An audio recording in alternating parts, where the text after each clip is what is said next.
बात रखेंगे, कृपया आप भी सुनने का धैर्य रखिए। अध्यक्ष महोदय, मेरा भी सौभाग्य है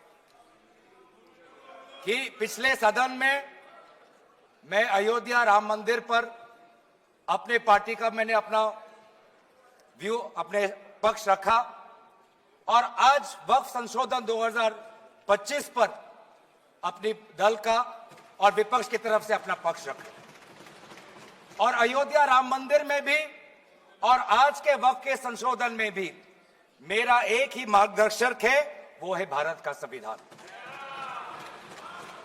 भारत का संविधान जो कहता है कि हमारा भारत में हर व्यक्ति को सामाजिक, आर्थिक और राजनीतिक न्याय, विचार, अभिव्यक्ति, विश्वास, धर्म और उपासना की स्वतंत्रता और साथ साथ में यह कहता है कि व्यक्ति की गरिमा और राष्ट्र की अखंडता सुनिश्चित करने वाली बंधुता।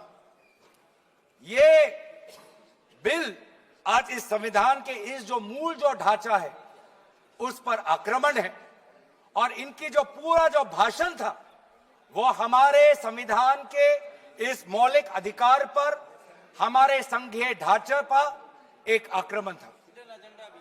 आज इस सरकार का इस बिल के द्वारा 4 इनके मूल उद्देश्य। पहला मूल उद्देश्य है कि संविधान को कमजोर करना, टू डाइल्यूट द कॉन्स्टिट्यूशन। इनका दूसरा उद्देश्य है भ्रम फैलाना, to defame the minority communities of India. इनका तीसरा उद्देश्य है to divide the Indian society. हमेशा एक हमारे बीच में एक लिटिगेशन चलता रहे, मसला और बढ़ता जाए, ये उनका उद्देश्य है। और चौथा इनका उद्देश्य डाइल्यूट, डिफेम, डिवाइड और चौथा इनका उद्देश्य है to disenfranchise the minority communities. आज माइनॉरिटी कम्युनिटीज के प्रति अपनी संवेदना जता रहे हैं।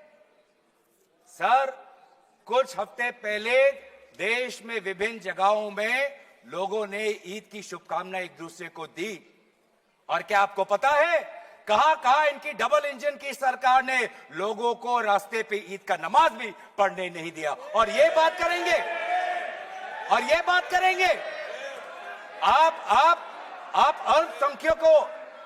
अल्पसंख्यकों के प्रति अपनी संवेदना जताते हैं। मैं पूछना चाहता हूं कि आपके लोकसभा में कितने एमपीज अल्पसंख्यक हैं?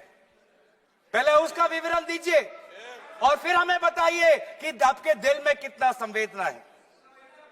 सर, मेरा तो मैंने जिस दिन भी ये बिल इंट्रोड्यूस हुआ उस दिन भी आदरणीय मंत्री को मैंने सुना और आज भी मैंने उनको सुना। जिस दिन उन्होंने इंट्रोड्यूस किया उस दिन भी अगर आप उनका स्टेटमेंट पढ़े तो उन्होंने कहा कि इसको बिल लाने से पहले बहुत विस्तार रूप से इस बिल की लाने के लिए चर्चा हुई थी। सर, पूरा का पूरा मिसलीडिंग 2023 में सर सरकार 24 में आई, ये खुद 24 के बीच में इन्होंने अपना बिल लाया। 23 सन के वर्ष में 4 बार माइनॉरिटी अफेयर्स कमेटी की बैठक हुई। मुंबई में हुई 13 जुलाई, दिल्ली में हुई 21 जुलाई को, लखनऊ में हुआ 24 जुलाई को, दिल्ली में 2 बार हुआ 20 सितंबर और 7 नवंबर को। मैं आदरणीय सरकार से दरखास्त करूंगा कि इन 5 सरकारी जो मीटिंग हुई मिनिस्ट्री ऑफ माइनॉरिटी अफेयर्स का, उनका मिनट्स टेबल पे रखे। एक भी मीटिंग में नया वक्फ अमेंडमेंट बिल चाहिए उसका जिक्र भी नहीं हुआ था। जिक्र भी नहीं हुआ। इनके मिनट्स हमारे पास, हमने देखे। जितने भी बार ministry of minority affairs meeting हुई सब में वापसी पोर्टल को लेकर और विचार विमर्श हुआ था। लेकिन